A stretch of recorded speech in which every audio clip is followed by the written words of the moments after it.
भगवान राम की प्राण प्रतिष्ठा की तैयारी पूरे देश भर में चल रही है। बीजेपी अल्पसंख्यक मोर्चा ने भी अपनी तैयारी कर ली है। बातचीत करने के लिए हमारे साथ अल्पसंख्यक मोर्चा के अध्यक्ष जमाल सिद्दीकी जी हैं। सर, अब ये सुनने में आ रहा है कि आप पूरे देश भर में लगभग 1200 ऐसे ईदगाह मॉस्क हैं जहां पर आप लोग दिया जलाएंगे। किस तरह की तैयारियां कर रखी है?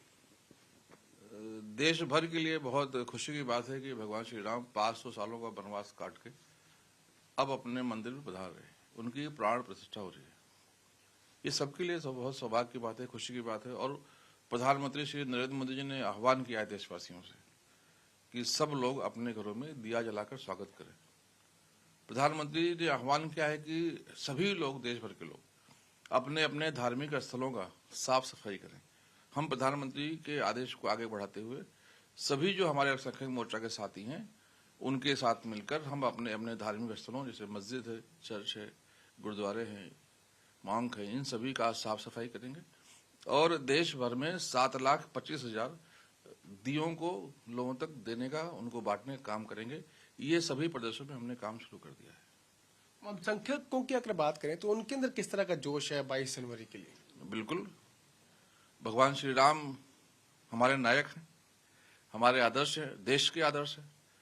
जो गंगा जमनी तहजीब है उसमें उनका बहुत बड़ा स्थान है।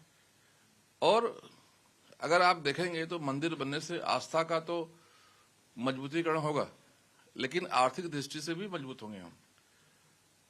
अब मंदिर बन रहा है तो वहां पर्यटक आएंगे, भक्त आएंगे, दुनिया भर से लोग आएंगे, वहां रोजगार मिलेगा, तो हिंदू को मिलेगा तो मुसलमान को मिलेगा।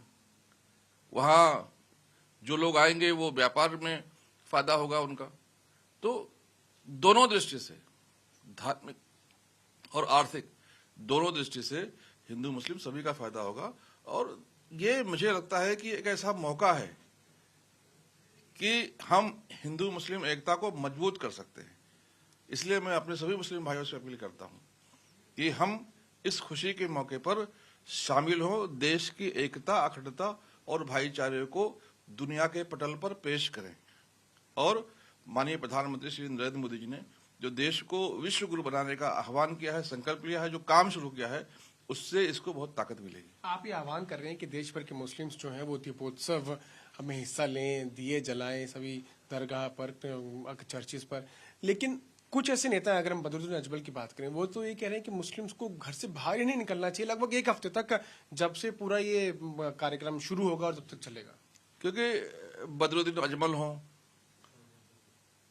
असदुद्दीन अवैसी हों, ऐसे देश को तोड़ने वाली ताकतें जो कुर्सी के लिए, सत्ता के लिए देश को, हिंदू मुसलमान को तोड़ने का काम किया है, इनकी दुकान तो बंद हो रही है।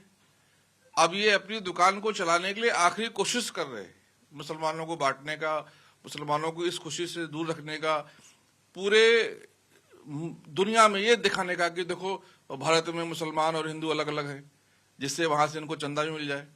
वो विदेशी ताकतें जो देश को तोड़ना चाहती हैं, वो विदेशी ताकतें जो माननीय मोदी जी से घबरा गई हैं कि अब विश्व का नेतृत्व भारत करेगा, भारत के प्रधानमंत्री श्री नरेंद्र मोदी जी करेंगे, उनको खुश करने के लिए फिर से देश को तोड़ना चाहते हैं, देश में दंगे करवाना चाहते हैं, देश को कमजोर करना चाहते हैं।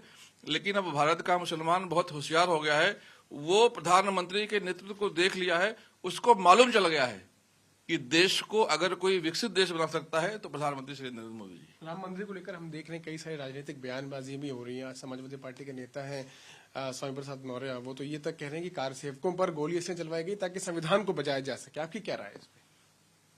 मुझे लगता है पागल लोगों की बातों का बुरा भी नहीं मानते और पागल लोगों की बातों का उत्तर भी देते। सबने देख लिया है कि मौर्य जी पागल हो गए, वो टेलीविजन पे आने के लिए कुछ भी करते हैं।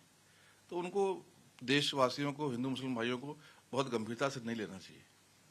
तो स्वामी प्रसाद मौर्य को गंभीरता से नहीं लेना चाहिए। साथ ही साथ जो बड़ी बात बताते हुए कि देश भर में अब एक कैंपेन चलाया जाएगा, जिस कैंपेन के माध्यम से देश भर के जितने भी चर्चिज हैं, मॉस्क हैं, वहां पर दिए जलाए जाएंगे अल्पसंख्यक मोर्चा के माध्यम से।